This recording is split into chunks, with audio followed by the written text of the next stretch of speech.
Hello everyone. This presentation focuses on the globe's refraction paradox.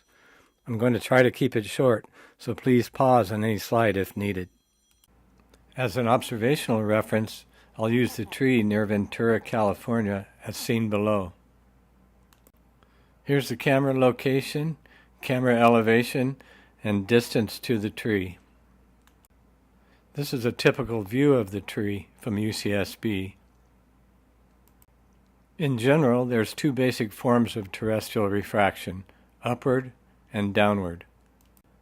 Upward refraction causes observed effects such as inferior mirage, sinking or stooping, and compression. Basically, the light's hitting your eyes at a lower than actual angle. Upward refraction is very common over water. This is due to the specific heat of large bodies of water. It keeps the air above the surface relatively warm.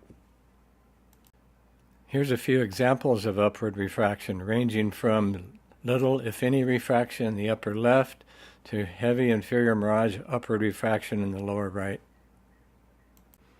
Downward refraction causes observed effects such as superior mirage, looming or towering, and fata morgana, basically the light's hitting your eyes at a higher than actual angle. Here's some downward refraction examples at the tree.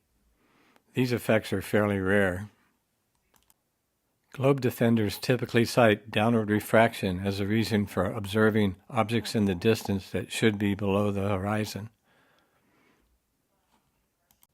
Here's a famous globe supporting meme. Notice it's all downward refraction, completely ignoring the effects of upward refraction. Here's a famous long-distance observation where the author is claiming downward refraction as a reason for seeing these peaks. Yet there's obvious upward refraction, inferior mirage in the image. Can I infer upward refraction along my line of sight when I observe an inferior mirage? Here's an obvious inferior mirage at the tree due to upward refraction.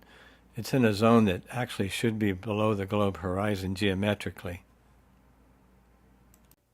So what is the globe refraction paradox? Remember, globe defenders cite downward refraction for raising objects that should be below the horizon, such as the tree in the previous slide.